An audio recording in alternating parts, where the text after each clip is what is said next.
सबसे पहले सत्ते पे सत्ता, यानी 7 खबरें और दिलचस्प जानकारियां एक साथ। आज पहले न्यूज मित्रों को जम्मू कश्मीर के उन जंगलों में लेकर चलेंगे जहां देश के 3 जवानों को शहीद करने वाले आतंकियों की कब्र खोदने की तैयारी है। आसमान में हेलीकॉप्टर है और जमीन पर जवानों की फौज है, यानी अब गुलमर्ग के गुनाहगारों का अंत तय है।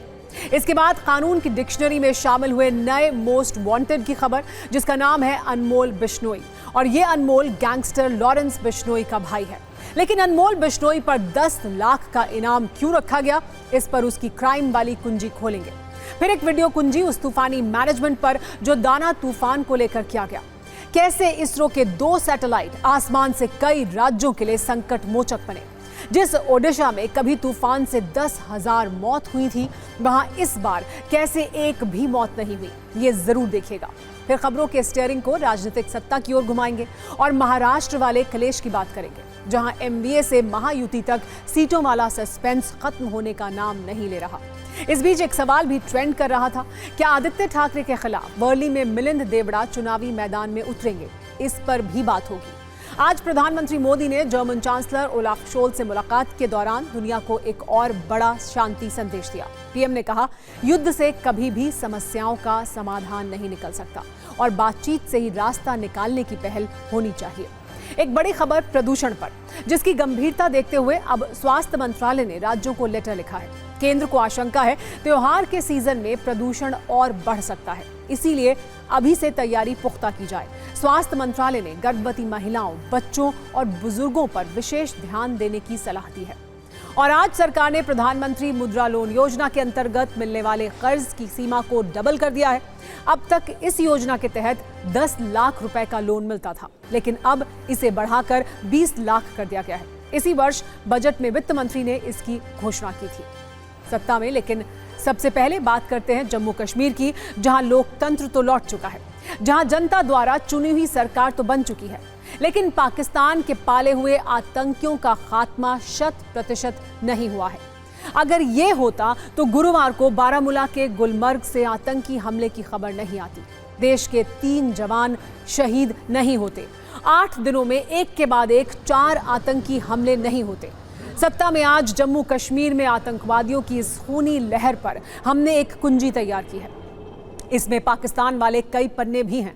नई सत्ता आने के बाद जिस तरह ताबड़तोड़ आतंकी हमले हुए हैं, उससे ये पता चलता है कि आतंकवादी जम्मू कश्मीर की नई लोकतांत्रिक व्यवस्था से परेशान हैं और किसी भी कीमत पर दहशत फैलाकर भारत की संप्रभुता को नुकसान पहुंचाना चाहते हैं। आपको पूरा अपडेट देते हैं कि बारामूला अटैक के बाद जम्मू कश्मीर में क्या हो रहा है। आतंकी हमले में के बाद पिछले 24 घंटों से गुलमर्ग में बड़ा सर्च ऑपरेशन जारी है। जम्मू कश्मीर के जंगलों में हेलीकॉप्टर से 3 आतंकियों की तलाश की जा रही है। एलओसी पर भी तलाशी अभियान चल रहा है। हमले वाली जगह के आसपास के रास्ते सील किए गए हैं। सेना के जवानों की तैनाती बढ़ाई गई है। आतंकी हमले पर सेना ने कहा है कि जवानों की शहादत को याद रखा जाएगा। आतंकी हमले के बाद एलजी मनोज सिन्हा ने आर्मी के बड़े अधिकारियों से बात की। मनोज सिन्हा ने कहा कि आतंकियों को मार गिराने का आदेश दिया गया है। आतंकी हमले के बाद फारूक अब्दुल्ला ने कहा, पाकिस्तान ये सब बंद करे। अगर वो ऐसा नहीं करते हैं तो समस्याएं होंगी। अब तक जो जानकारी मिल रही है उसके अनुसार गुरुवार को आतंकवादियों ने उत्तरी कश्मीर के बोटा पथरी सेक्टर में एलओसी से घुसपैठ की थी। उसके बाद नागिन इलाके में एलओसी के पास सेना की गाड़ी पर घात लगाकर हमला किया। हमले में कल 2 जवान शहीद हुए और 2 पोर्टर्स की भी मौत हुई थी। एक घायल जवान को श्रीनगर के 92 बेस हॉस्पिटल में भर्ती कराया गया था, जिन्होंने आज सुबह दम तोड़ दिया। गुरुवार को शहीद हुए जवानों में एक राइफलमैन कैसर अहमद शाह थे, जो जम्मू कश्मीर के अनंतनाग के रहने वाले थे। दूसरे जवान की बात करें तो उनकी पहचान राइफलमैन जीवन सिंह के रूप में हुई है, जो हरियाणा के सिरसा के रहने वाले थे। शहीद हुए तीसरे जवान की जानकारी अब तक सामने नहीं आई है। आतंकी हमले में जान गंवाने वाले दोनों पोर्टर जम्मू कश्मीर के रहने वाले थे। इनमें मुश्ताक अहमद चौधरी नौशेरा के रहने वाले थे। मंजूर अहमद मीर बारामूला के ही थे। आपके मन में ये सवाल जरूर उठ रहा होगा कि आखिर आतंकी पोर्टर को टारगेट क्यों करते हैं। दरअसल दूर दराज और पहाड़ी क्षेत्रों में पोर्टर सेना के सबसे बड़े साथी होते हैं। ये सामान लाने और ले जाने में मदद करते हैं। पोर्टर सेना के जवानों के साथ सीमा पर हथियार लेकर तैनात नहीं रहते। या फिर ये दुश्मनों से लड़ते नहीं, बल्कि इनका मुख्य काम भारतीय सैनिकों की मदद करना होता है। पोर्टर्स को किसी भी क्षेत्र के चप्पे चप्पे की जानकारी होती है। आतंकियों को भी पता है कि पोर्टर सेना के लिए आंख और कान का काम करते हैं। ऐसे में तो जवानों के साथ साथ पोर्टर्स को भी टारगेट करते हैं। जम्मू कश्मीर में लगातार हो रहे आतंकी हमलों को लेकर सेना आक्रामक मूड में है। सेना की ओर से कहा गया है कि जम्मू कश्मीर में पिछले 5 साल में 720 आतंकी मारे गए हैं। सिर्फ 120 से 130 आतंकी ही जम्मू कश्मीर में बचे हैं। आतंकियों की नई भर्ती रुक चुकी है और आतंक का सारा खेल अब एबटाबाद के टेरर सेंटर में शिफ्ट हो गया है। यही वजह है कि पाकिस्तानी खुफिया एजेंसी के संरक्षण और निर्देशन में आतंकवादी घात लगाकर हमले कर रहे हैं। फिलहाल सेना का ऑपरेशन लगातार जारी है। जम्मू कश्मीर के जंगलों से लेकर LOC तक कैसे हेलीकॉप्टर के जरिए सर्च ऑपरेशन चलाया जा रहा है, सिर्फ 120 सेकंड की इस न्यूज रील में आप भी देखिए।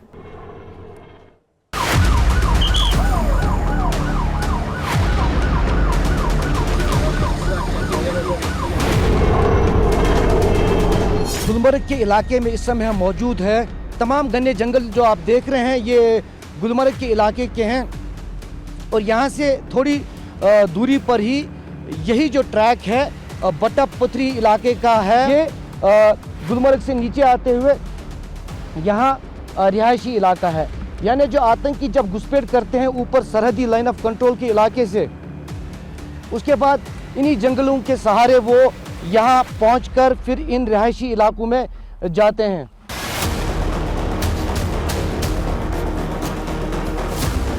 इस पूरे हमले में भी इसी तरह घुसपैठियों ने जो है एक तरीके से वो इस जंगल में जब मौजूद थे तो सेना की जो कॉन्वे थी वो इस इलाके में मूव कर रही थी। इसी दौरान वहाँ पर मौजूद आतंकियों ने सेना के इन जवानों पर फायर खोल दिया, जिसमें ये कैजुअल्टीज हुई है।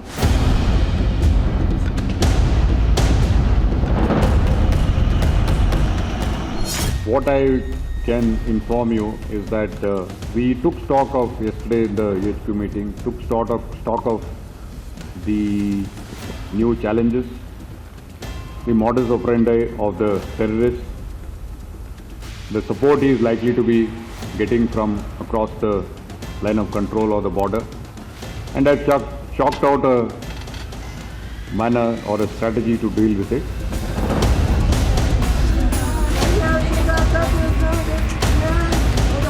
What actually has happened over the last 5 years in the Jammu and Kashmir is a large number of terrorists, almost 720 have been neutralized. We have inducted additional forces and we are confident that we will handle this situation.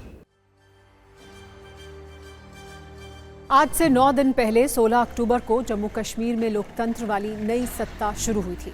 Omar Abdullah ने जम्मू कश्मीर के मुख्यमंत्री पद की शपथ ली थी।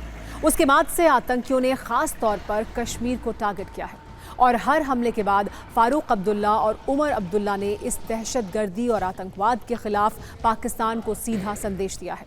वहां की सत्ता ने पाकिस्तान का नाम लेकर मैसेज दिया है।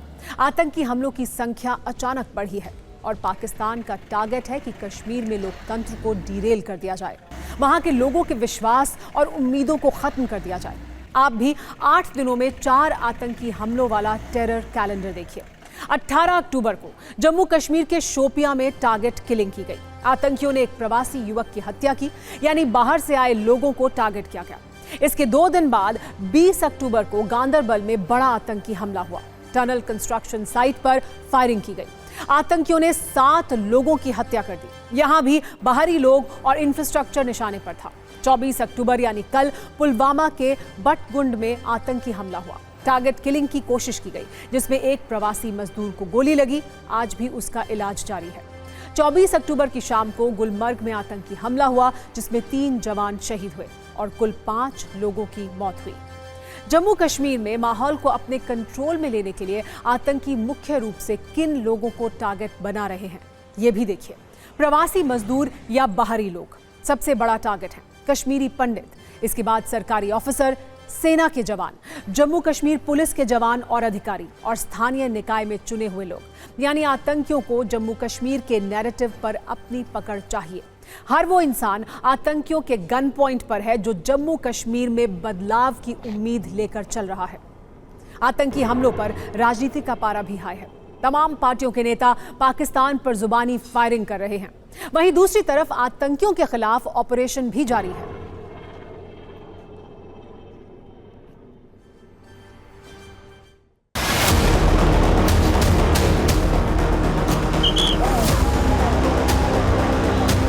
जो इसको चलाने वाले हैं वो आपको मालूम है।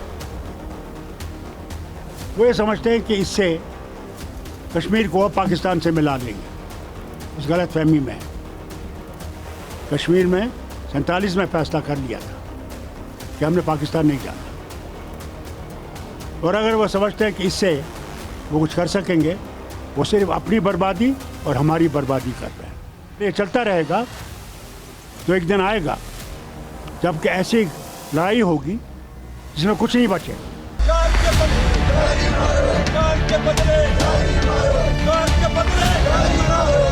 जो पड़ोसी हमारा मुल्क है, ये उसकी साजिश है। हम उसको भी चेतावनी देते हैं कि भाई इस प्रकार की साजिशें करोगे तो आपका भी कहीं नामो निशान नहीं रहेगा। इंसानी जान की कीमत होती है, चाहे कोई भी हो, किसी भी शक्ल में हो।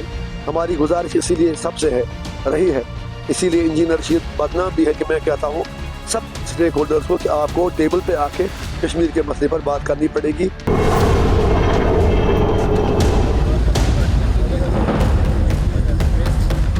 ये जो घटनाएं लगातार घट रही हैं, क्यों घट रही हैं, कौन जिम्मेवार है? और इसके बदले के वो आए, इसके बदले हम वहाँ जाएं और 2, 3, 4 बार बालाकोट करें, पाकिस्तान को नस्तनबूद कर दें।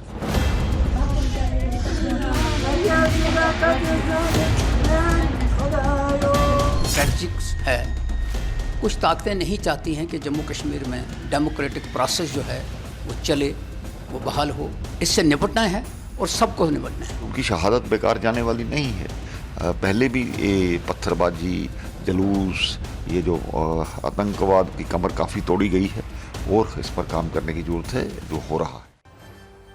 सत्ता में अब एक तूफानी वीडियो कुंजी खोलते हैं जो हमारे वैज्ञानिकों की ऐसी कामयाबी से जुड़ी है जो किसी करिश्मे से कम नहीं है, जिसे सुनने और देखने के बाद आप भी कहेंगे ये कमाल बेमिसाल है। इस कुंजी में ओडिशा के तूफानी मैनेजमेंट वाले गुण भी हैं जो दुनिया के दूसरे देशों के लिए मॉडल बन सकते हैं। आपने पिछले कुछ दिनों में ओडिशा समेत कई राज्यों में दाना तूफान वाली दहशत देखी होगी, जिसे लेकर लोग बहुत डरे हुए थे क्योंकि आशंका थी जब ये तूफान ओडिशा से टकराएगा तो बड़ी तबाही होगी। लेकिन शुभ समाचार ये है कि हमेशा की तरह एक बार फिर ओडिशा ने इस तूफान को हरा दिया और इस जीत में संकट मोचक बने हैं इसरो यानी इंडियन स्पेस रिसर्च ऑर्गेनाइजेशन के 2 सैटेलाइट, जिनके बारे में हम आपको बताने वाले हैं। लेकिन उससे पहले दाना तूफान के कुछ वीडियो देखिए जो कल रात करीब 1 बजे ओडिशा के धामरा पोर्ट पर लैंड हुआ और करीब 120 किलोमीटर प्रति घंटे की रफ्तार से ओडिशा से गुजरा। इस दौरान जबरदस्त बारिश हुई, कई बड़े पेड़ टूट गए, बिजली के खंभे गिर गए। लेकिन शायद आपको जानकर यकीन ना हो, इस प्रचंड तूफान के बावजूद ओडिशा में किसी भी शख्स की जान नहीं गई। और इसके पीछे वजह है ओडिशा का तूफानी मैनेजमेंट, क्योंकि करीब 10 लाख लोगों को पहले ही सुरक्षित स्थानों पर पहुंचा दिया गया था। लेकिन ओडिशा ने यह चमत्कार किया कैसे, ये बताने से पहले हम आपको एक वीडियो रील दिखाते हैं।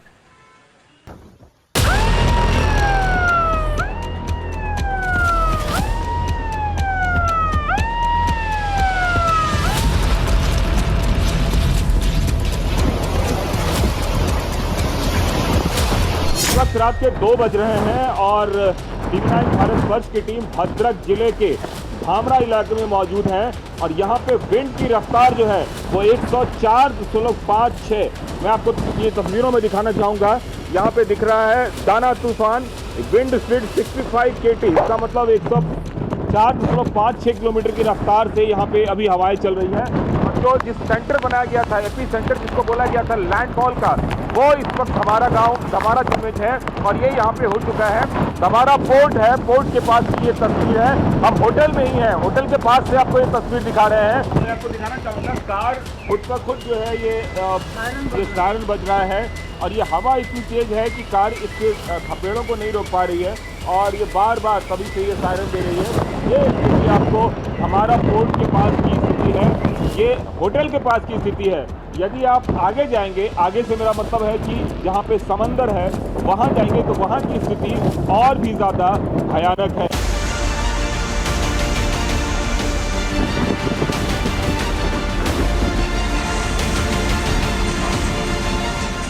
के जो मकान है, मिट्टी के छोटे मकान है, जो कच्चे मकान है, उन मकानों की हालत ज़्यादा खराब है और निश्चित तौर पे इवैक्यूएशन का काफ़ी ज़्यादा प्रोसेस किया गया है। जो हमें जानकारी मिली है, आसपास के कुछ इलाकों में पेड़ पौधे वगैरह भी गिर गए हैं।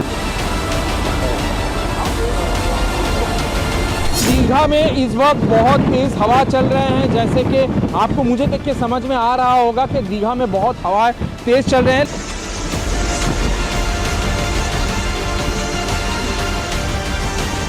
ये देखिए, ये सारे कंक्रीट के जो कंक्रीट्स है, ये जो स्लैब्स है, ये कैसे उलट पुलट हो गया है। कल रात को वैसे रखा हुआ था, जो कि वहाँ पे पूरा ठीक तरीके से रखा हुआ है उसको, लेकिन पानी का बहाव से ये पूरा उलट गए हैं। और यहाँ पे कंक्रीट देखिए, आपको दिखाना चाहते हैं, ये जो कंक्रीट्स हैं, ये सारे यहाँ पे लगे हुए थे, ये सारे यहाँ पे लगे हुए थे, लेकिन वो पानी का बहाव से वहाँ पे चला गया है।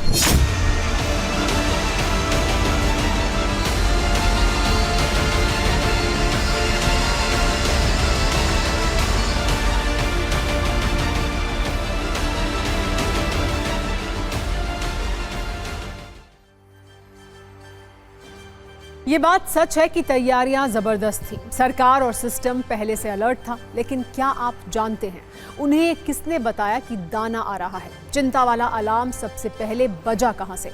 तो जवाब है आसमान से, जहां इसरो के 2 सैटेलाइट संकट मोचक बनकर तूफान के पल पल का अपडेट केंद्र सरकार और मौसम विभाग के साथ दूसरे राज्यों तक पहुंचा रहे थे, जो 19 अक्टूबर से 25 अक्टूबर तक बंगाल की खाड़ी में होने वाली हर हलचल को ट्रैक कर रहे थे। इससे पहले सैटेलाइट का नाम है EOS-06, जबकि दूसरा सैटेलाइट है INSAT-3DR, जिसे भारतीय वैज्ञानिकों ने कुछ इस तरह से तैयार किया है कि कहीं पर गलती की कोई भी गुंजाइश ना रहे। ये दोनों सैटेलाइट ही अंतरिक्ष से लगातार तूफान को ट्रैक करते रहे और मौसम विभाग को रियल टाइम अपडेट देते रहे। इसीलिए आज इसरो के इस कमाल की बात करना जरूरी है। हम आपको अब ये बताते हैं कि आखिर इन दोनों सैटेलाइट्स ने कैसे तीसरी आंख बनकर अपना किरदार निभाया और ओडिशा को बचाया। जैसे EOS-06 सैटेलाइट में स्ट्रैटोमीटर सेंसर नाम का यंत्र लगा हुआ है, जिसने समंदर के ऊपर चलने वाली समुद्री हवाओं की जानकारी दी। जैसे ही इन हवाओं का सर्कुलेशन बढ़ा, इस सैटेलाइट ने साइक्लोन बनने पर तुरंत मौसम विभाग को अलर्ट किया।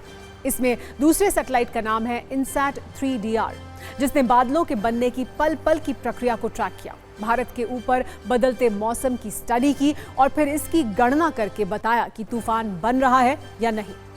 और इस तरह इन दोनों सैटेलाइट्स ने दाना तूफान को हराने में कामयाबी हासिल की। वैसे तो कोई भी तूफान आता है तो तटीय राज्यों पर इसका सबसे ज्यादा असर दिखता है, लेकिन किसी भी साइक्लोन का सबसे ज्यादा इफेक्ट ओडिशा पर ही पड़ता है और यहाँ करीब 100 साल से 250 से ज्यादा तूफान आ चुके हैं। इस बार भी खतरा बड़ा था, लेकिन ओडिशा ने जिस तरह से इस तूफान का मैनेजमेंट किया और एक भी मौत नहीं हुई, उसकी तारीफ तो बनती है। शायद हमारे बहुत न्यूज मित्रों को यह पता ना हो, ओडिशा में वर्ष 1999 में एक भयानक तूफान आया था, जिसे नाम दिया गया था सुपर साइक्लोन। इस तूफान में 9,885 लोगों की मौत हो गई थी, जबकि 4.5 लाख जानवर मारे गए थे। इतना ही नहीं, 17,000 से ज्यादा स्कूल और 12,000 किलोमीटर की सड़क भी बर्बाद हो गई थी। और तभी ओडिशा की सरकार ने एक तूफानी संकल्प लिया और 0 कैजुअलिटी वाला टारगेट सेट किया।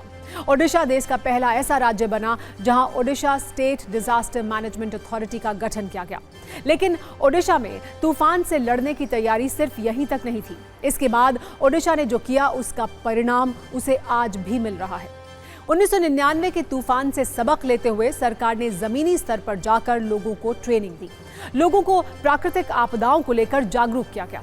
अब भी ओडिशा में साल में 2 बार जून और नवंबर में मॉक ड्रिल की जाती है और ये ओडिशा सरकार की वर्षों की मेहनत का नतीजा था कि तूफान में होने वाली मौतें अचानक से एकदम कम हो गई। 2013 में ओडिशा में फेलन नाम का तूफान आया जो 1999 के तूफान के जैसा था, लेकिन सरकार की तैयारी थी तो उसने पहले ही 11 लाख लोगों को प्रभावित इलाकों से बाहर निकाल लिया। इसका नतीजा ये हुआ कि उस तूफान में 44 लोगों की ही मौत हुई।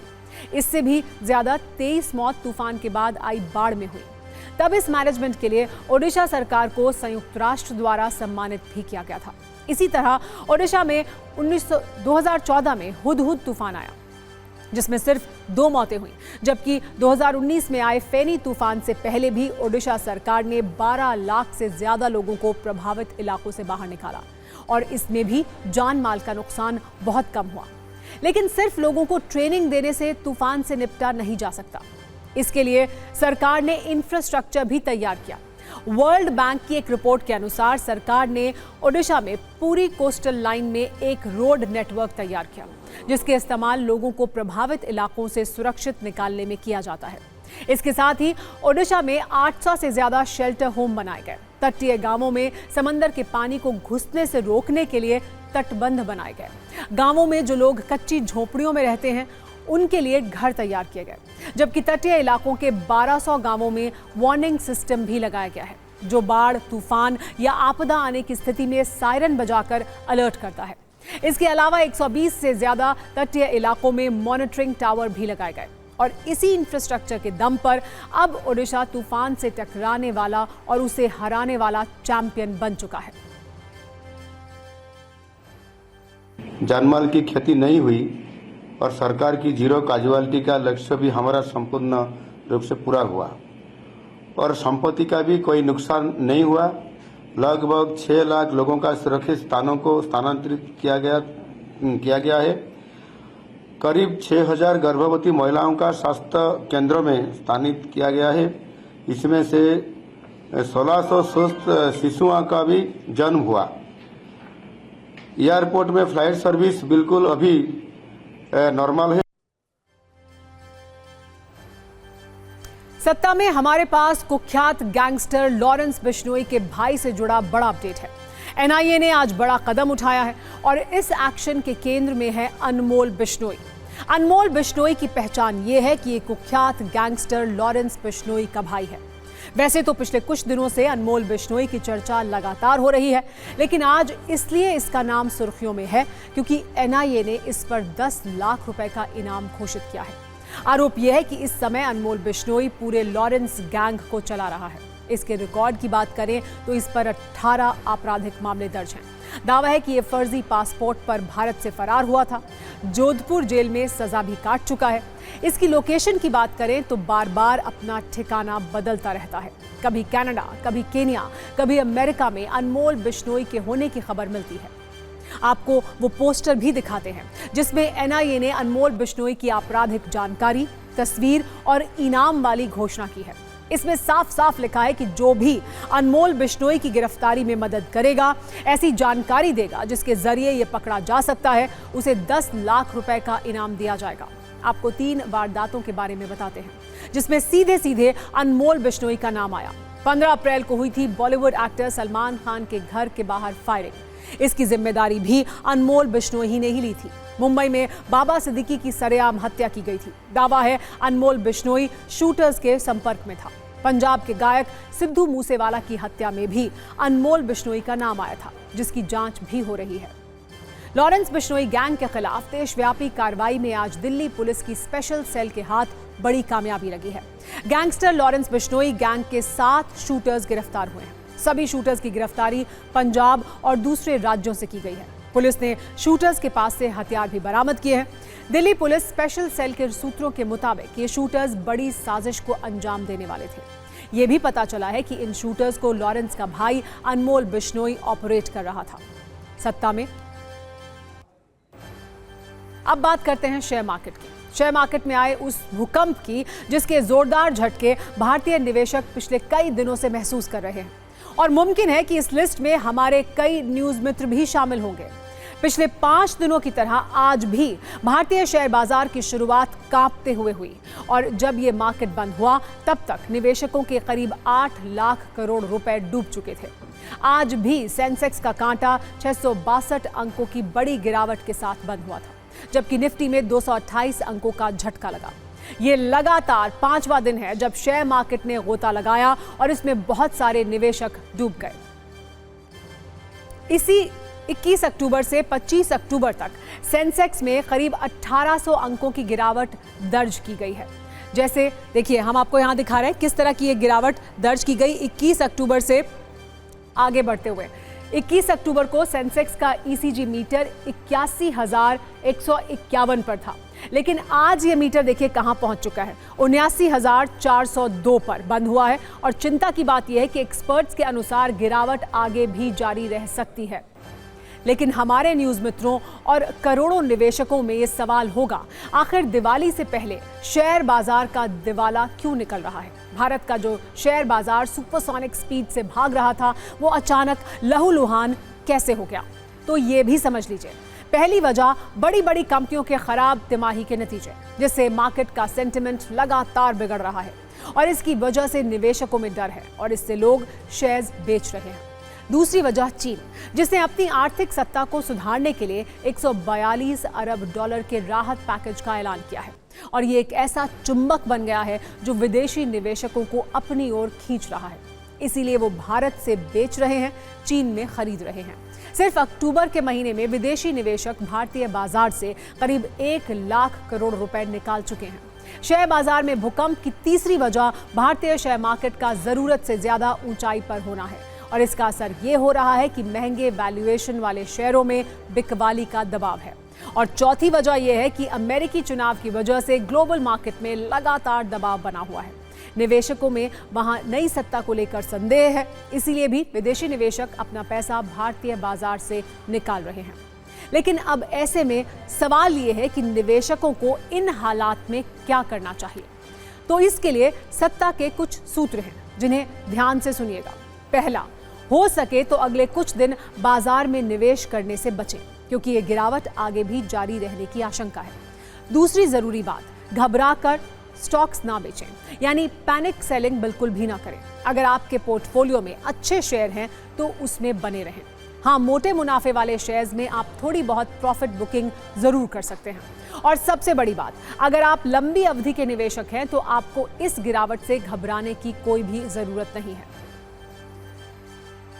और अब राजनीतिक सत्ता की बात करते हैं, जिसमें पहली कुंजी महाराष्ट्र विधानसभा चुनाव पर आधारित है और दूसरी कुंजी उत्तर प्रदेश के उपचुनावों पर। महाराष्ट्र में सीटों के बंटवारे का संकट और बड़े मुकाबले की खबरें ट्रेंड कर रही हैं, जबकि उत्तर प्रदेश में अखिलेश यादव के एक बयान की काफी चर्चा है। इसके अलावा फूलपुर से कांग्रेस के बागी समाजवादी पार्टी को परेशान कर सकते हैं। महाराष्ट्र में आरक्षण वाला मुद्दा भी उठ रहा है, जिस पर कांग्रेस की तरफ से सफाई की सप्लाई तेज हो गई है। इन सभी खबरों पर हमने न्यूज मित्रों के लिए सत्ता की विस्तृत और जानकारियों से भरपूर कुंजियां तैयार की हैं। लेकिन शुरुआत करेंगे सीट बंटवारे पर चल रही उस बातचीत से, जिसमें समाधान की तारीख तो मिलती है लेकिन समाधान होता नहीं है। महाराष्ट्र में एमडी और महायुति दोनों ही अपनी अपनी बातचीत और समीकरण के उलझे हुए तार सुलझाने में लगे हुए हैं।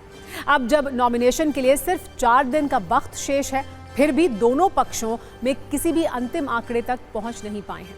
एमडीए में 33 सीटों पर मामला फंसा हुआ है, जबकि महायुति सीट बंटवारे से संकट वाले आंकड़े को 11 तक लाने में कामयाबी हासिल कर चुकी है। एमवीए में 85 सीटों वाले फॉर्मूले से आगे क्या बातचीत हुई है, इस पर अब तक कोई आंकड़ा सामने नहीं आया है। इस बीच हर राजनीतिक दल अपने उम्मीदवारों की सीट लगातार जारी कर रहा है, भले ही सीटों पर समझौता फाइनल नहीं हुआ है। आज शाम करीब 4:30 बजे कांग्रेस ने उम्मीदवारों के नामों पर मोहर लगाने के लिए एक बैठक की, जिसके बाद कांग्रेस के हिस्से वाली सीटों के लिए दूसरी लिस्ट जारी हो सकती है।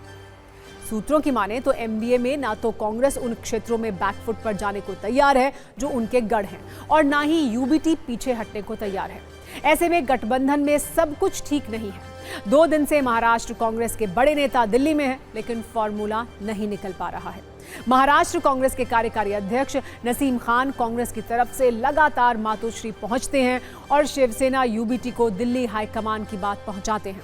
हालांकि नसीम खान इस बारे में बात करने के लिए तैयार नहीं है। इस बीच संजय राउत ने एमबीए में सीटों के समझौते पर नई तारीख देते हुए कहा कि सोमवार तक पूरा फैसला और पूरी लिस्ट आ जाएगी। मंगलवार तक नॉमिनेशन फाइल करना है। मैं इतना देर इंतज़ार नहीं कर सकता जितना ये लोग कर रहे हैं। ये अब 2 दिन सिर्फ बाकी है फॉर्म भरने को, लास्ट डेट है और अभी तक सीटों का बंटवारा नहीं हुआ। मुझे लगता है कि बहुत ही अफसोस और दुख की बात है, परंतु इतना लेट करना मैं समझा ये बहुत बड़ी गलती महाविकास आघाड़ी की। आंकड़े में नहीं जाना है, हमें महाराष्ट्र में मेरिट के आधार पर हम महाविकास आघाड़ी के सभी लोग हम काम कर रहे हैं।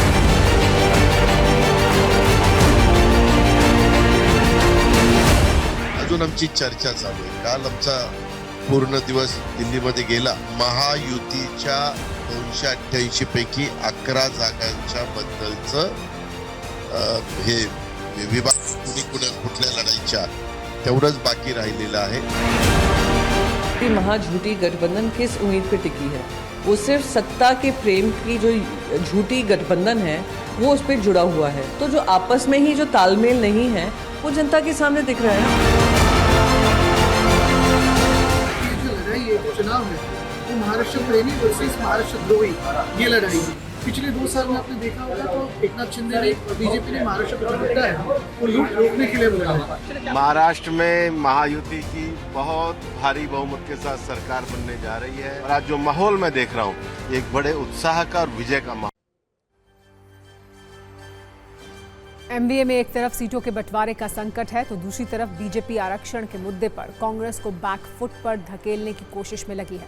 दरअसल राहुल गांधी ने पिछले दिनों अपनी एक विदेश यात्रा के दौरान कहा था कि जब सब समानता से रहने लगेंगे तो आरक्षण पर विचार किया जाएगा। बीजेपी महाराष्ट्र चुनाव में इसे मुद्दा बना रही है और आरोप लगा रही है कि कांग्रेस आरक्षण खत्म करना चाहती है। हालांकि राहुल गांधी इस पर सफाई दे चुके हैं। अब जब चुनाव करीब है और डैमेज का डर है तो इससे बचने के लिए कांग्रेस ने बीजेपी पर जवाबी हमला किया है। महाराष्ट्र कांग्रेस अध्यक्ष नाना पटोले ने आरोप लगाया है कि बीजेपी राहुल गांधी को आरक्षण विरोधी बोलकर फेक नैरेटिव फैला रही है, जबकि डिप्टी सीएम देवेंद्र फडणवीस ने कहा कि जब तक भारत में संविधान है और बीजेपी है आरक्षण पर कोई हाथ नहीं रख सकता है। यानी जिस तरह से लोकसभा चुनाव में बीजेपी आरक्षण के मुद्दे पर बैकफुट पर थी, अब वो उसी हथियार से कांग्रेस को घायल करना चाह रही है और कांग्रेस की तरफ से सफाई की सप्लाई बढ़ गई है। हालांकि आरक्षण की इस लड़ाई में पटोले ने फडणवीस को आरक्षण पर बहस की चुनौती दी तो फडणवीस ने तुरंत उन्हें राहुल गांधी का भक्त कह दिया। राहुल गांधी जी ने जो बयान किया था, जो भाजपा को उस बयान को कैसा तोड़ मोड़ करके दिखाने का काम और वो पाप किया है वो बाद में खुला हुआ है। जिनको अंग्रेजी नहीं समझती उसको तोड़ ताड़ के उन लोगों ने किया है। इनका ये फेक नैरेटिव बिल्कुल महाराष्ट्र में नहीं चलेगा। कांग्रेस हमेशा बाबा साहब की विरोधी रही है, आरक्षण की विरोधी रही है। इसी प्रकार के विचार नेहरू जी ने भी रखे हैं, इंदिरा जी ने भी रखे हैं, राजीव जी ने भी रखे हैं। अब विदेशों में जाकर राहुल जी भी रख रहे हैं और उनके जो चेले हैं सब सारे वही बात कह रहे हैं। लेकिन मैं आपको बता देना चाहता हूँ, जब तक भारत का संविधान है और भारत में भाजपा है, आरक्षण को कोई हाथ नहीं लगा पाएगा। फडणवीसांना किती समजतं मला माहिती नाही। राहुलजींनी बोलले त्याला काटकूट करून त्यांनी ज्या पद्धतीने राहुलजीला बदनाम करण्याचं काम केलेलं होतं ते उघडे पडले। आज खऱ्या अर्थानं आरक्षण विरोधी भाजप कसं आहे हे सगळ्या जनतेला कळलेलं आहे। नाना पटोले हे कट्टर राहुल गांधी भक्त आहेत। आरक्षण विरोधी भूमिका परदेशात जाऊन राहुल गांधी मांडतात आणि त्याचं समर्थन त्यांचे नेते नाना पटोले करतात, हे अत्यंत दुर्दैवी आहे।